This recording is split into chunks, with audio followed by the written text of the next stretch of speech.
Hey, what's up everybody? This is the Helpful Hacker, and today we're going to be going over the operating system security room from TryHackMe. This is part of the Introduction to Cybersecurity pathway, and it's part of the Introduction to Offensive Security module. If you haven't checked it out, there's a video that comes before this one in the module and in the Intro to Cybersecurity pathway. It's called Web Application Security. It's a really good room, goes over web apps. You should check that out. You can check that out on my channel, or you can just click on the link on your screen. And with that, we'll jump right into the operating system security room from TryHackMe. So here we're basically just going to be going over securing the operating system, why you may want to do that, and we got some real world examples, and then we'll mess around in a box. So we'll jump in with task number 1, Introduction to Operating System Security. So this first part that we're looking at is going to talk a bit about what an operating system is. And first they kind of teach you about hardware. And here they refer to the desktop board. Another word for that is motherboard.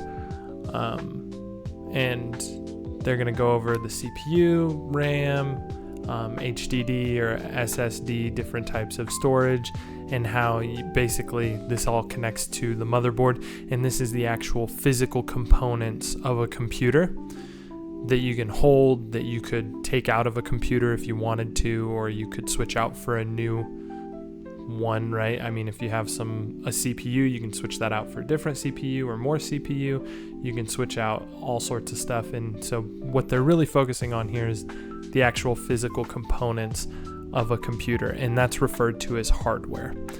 And then you have software, which they don't go over an exact definition, but for now, you don't have to worry too much about that. But what software is it's not the actual physical part. It's like everything else is the way that I think of it. So when you're on your browser, when you're on your email, the Google suite, the Microsoft suite, that's all software. And they give us some examples here in this little, whatever you call this, in this little diagram, I guess. So we have software, and we have programs and software like Firefox, Chrome, Microsoft Office, WhatsApp. You have the operating system, which is also part of software, which again is what we're mainly focusing on. And then you have hardware, which is like your CPU, memory, screen, keyboard, all that is hardware. So read through this top section, learn a little bit about the OS, learn a little bit about hardware. The definition that I really like, and the part that I think you should focus on, is right here. They explain the operating system is a layer sitting between the hardware and the application and programs you are running, right? An example program you would use daily might include a web browser such as Firefox, Safari, or Chrome. And all the programs and applications cannot run directly on the computer hardware. However, they run on top of the operating system. The operating system allows these programs to access the hardware according to specific rules. So I think of the operating system as like the middleman between the hardware and the actual programs we want to run. The operating system is able to communicate with the hardware and kind of set the rules that the programs are gonna work by, and it can distribute, that's the way I like to think of it, it can distribute components of the hardware, and it can say, oh, well, this program gets this much RAM or this much CPU, and it manages all of that for us. So I like to think of the operating system as kind of the middleman that takes us from having all this hardware and allows us to actually interact, on a desktop GUI and run programs. So read through all that. And then down here, it talks about some reasons why you may want to make sure your operating system is secure. Operating systems they store tons of personal information and pretty much everything. I mean, if you can get your hands on someone's, if you own someone's operating system, you pretty much can do whatever you want on their computer. So really important to have a secure operating system. So you can read through this. It tells you a little bit about why you might want it to be secure. And then it introduces the CIA triangle, or the CIA I don't know, they got different names for it, but it stands for confidentiality, integrity, and availability.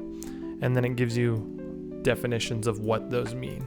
You'll see this come up a lot in cybersecurity. It's kind of the three key pillars that cybersecurity is trying to protect, right? We want to maintain integrity, we want to maintain confidentiality, and we want to maintain availability. So you can read those definitions there. Don't worry too much about it. It'll come up plenty more times as you're studying cybersecurity. So now down to the questions. Which of the following is not an operating system? So if you read through all the stuff up top or just do a quick Google, you'll see that Thunderbird is not an operating system. So that's the correct answer for that. And with that, you're done with task 1. Now it's on to task 2, common examples of OS security. So again, they're going to bring up the CIA triad thing, the confidentiality, integrity, availability, and then they're going to talk about some weaknesses, and they're going to talk about 3 weaknesses. So authentication and weak passwords, weak file permissions, and malicious programs. So weak passwords, pretty straightforward. Don't have weak passwords. That's just bad across the board. Doesn't matter if you're doing OS security, network security, web app security. Weak passwords are bad. They can be guessed, and then people can get to places that they're not supposed to. So read through that. It'll explain a bit more about weak passwords, and it gives you this list, and there's tons of lists like these that list common passwords. And this is what hackers actually use to get into accounts that they shouldn't be in. So, and then the other thing it talks about, which is good, or I don't even know if they talk about it here, but you can kind of see it. You can see why something like 1Q2W3E4R5T, you're thinking, that seems pretty random. I wouldn't guess that. Why is that in the top 20 of the most common passwords? And it's because if you look here, it's a pattern on the keyboard. So that's also bad when we're talking about weak passwords. So when we're talking about weak passwords, we're not just saying something that you can easily guess. Anything that's a pattern on your keyboard is probably in this list of 100,000 most common passwords. So they show you that here with this little graphic. So yeah, read through that. I feel like it's pretty explanatory why that's a bad idea to have weak passwords. And then we have weak file permissions. So basically you want to use the principle of least privilege, and a big part of that is file permissions. So if you have weak file permissions, an attacker can access those files or files that they shouldn't be able to access. And if you read through this, it kind of talks about how that messes with the confidentiality and possibly the integrity of those files, right? Which is part of our CIA triad, that confidentiality, integrity, availability. Like I said, you'll hear that a ton in cybersecurity. So weak file permissions are bad. And then access to malicious programs. This is the last example that they have. And basically, a malicious program on an operating system can wreak all sorts of havoc. It's bad for all parts of confidentiality, integrity, availability. And then they even give you some examples such as ransomware, right? So that messes with availability. And so if you get ransomware attacked, you no longer have anything available to you. The hackers will hold a ransom, for you to get all your stuff back. So that's just one example. There's tons of different types of malicious programs, but you'll probably go over that over time as you keep studying with TryHackMe. So down to the questions. Which of the following is a strong password in your opinion? So when you take a look at this, if you look at this list, you'll see there's only one thing that's not on there, and that's learn more, but both of the O's are zeros. And so again, like we said before, these ones, they may look pretty random and kind of difficult to guess, but they're really not because they're patterns on your keyboard. So keep that in mind. So we submit that, and with that, we're done with task 2. Now it's on to task 3. So as I'm reading through this, I will start this machine, and I'll start this attack box as well, just so that by the time we get to it, it'll actually hopefully be on and ready to go. So task 3, this is going to give us a practical example. So you can read through this. I like to just usually go through the example and do it first before I read stuff, but however you like to do it. So we'll take a look at that. Let's see here. This is still loading, so I'm gonna cut to whenever this finally loads up. Okay, so here we are. I have my attack box opened up here. The machine is already started.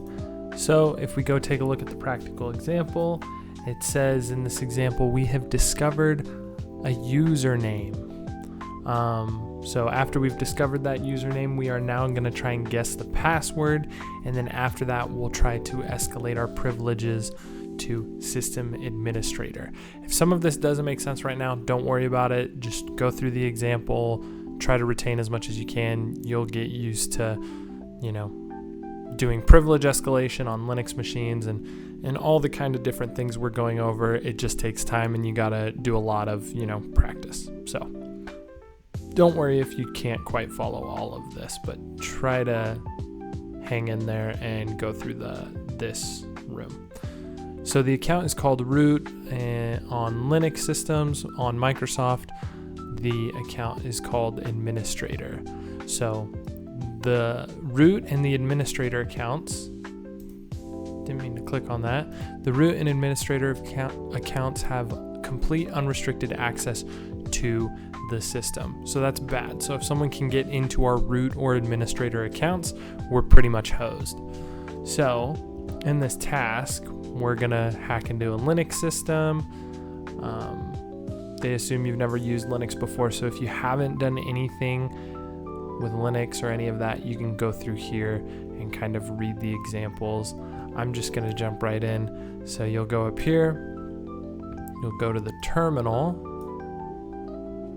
and then let's see, what do they want us to do? They're gonna cover who am I, SSH username. They're gonna talk about SSH, LS, cat, history, all that. So we were hired to check the security of a certain company. When we visited our client's office, we noticed the sticky notes with 2 words, Sammy and Dragon, on one of the screens. So we found these, which is probably a username and then a password.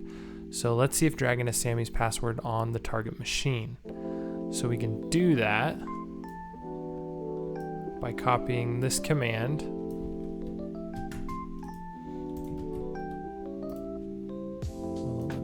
That. Yep. So what I'm doing here is I'm using SSH, which is I'm going to remote into a Linux machine.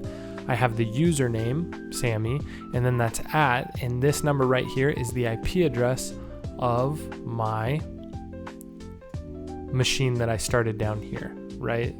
So 10.10.241.253, 10.10.241.253. So it'll be different for you.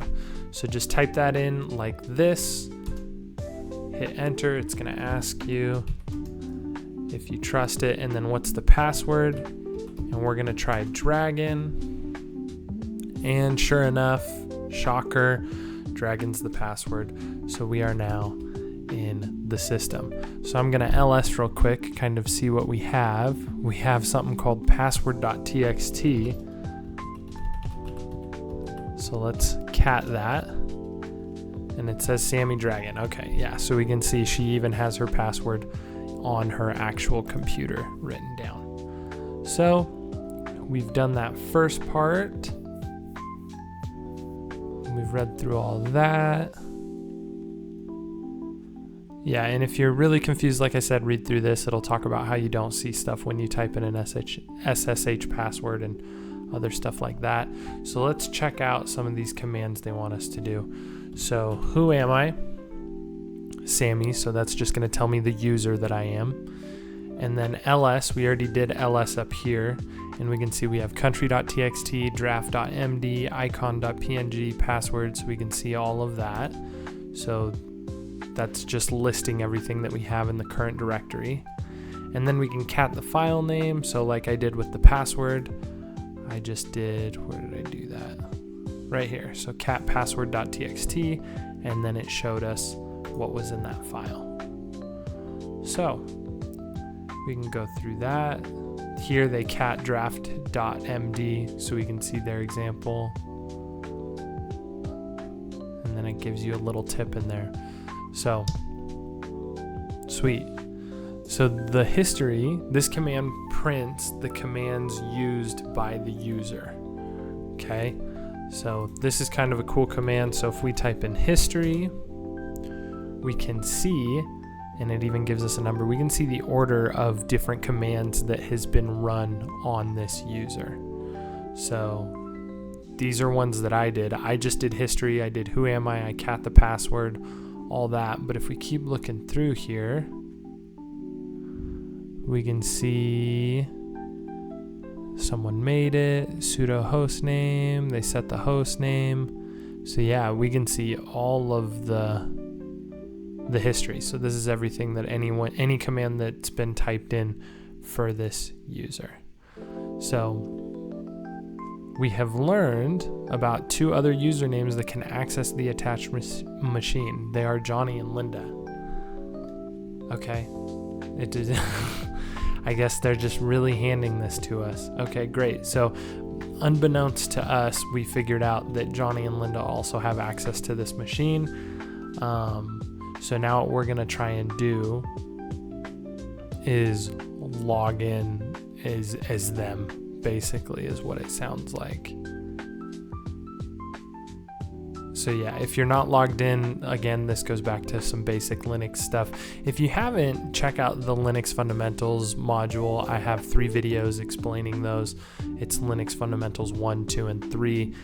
Click the link on your screen or check those out on my channel. That'll help make more sense of all of these commands that I'm doing. And so if you're confused looking at this and me going through this and like using SSH and I'm using some of these different terms, if you don't know what that is, check those out. Those will be helpful.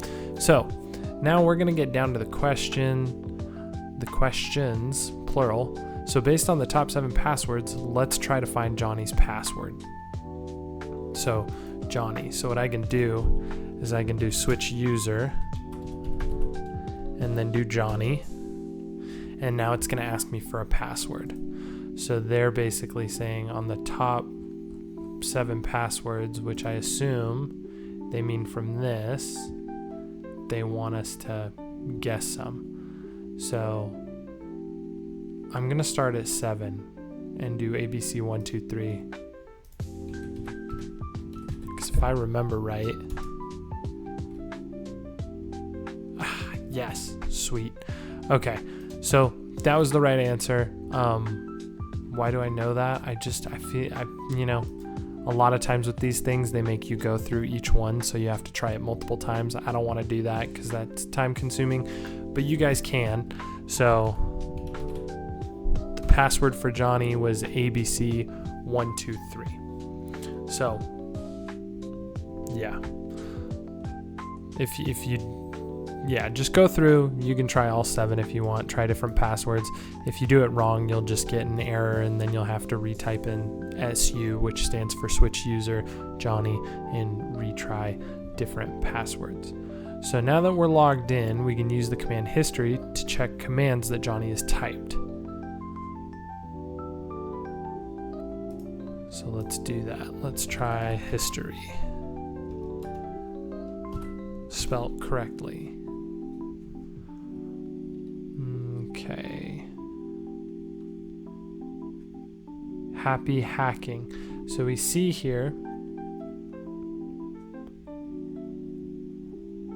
and let's see what it says back in the room. So basically, I mean, this doesn't, in real hacking, you're not going to run into this ever probably, but it's good to know. So we expect Johnny to have mistakenly typed the root password instead of a command. What is the root password? So if we look through here, we can see he did switch user to root. So he was trying to switch to the root user, and in between those attempts, it looks like he accidentally typed in happy hacking, which looks like it's going to be our password. So let me submit that. And there we go. That's correct. So happy hacking, and we figured that out just by checking out Johnny's history. So well logged in as Johnny, used the su-root to switch to the root account. So we're just going to switch to the root user.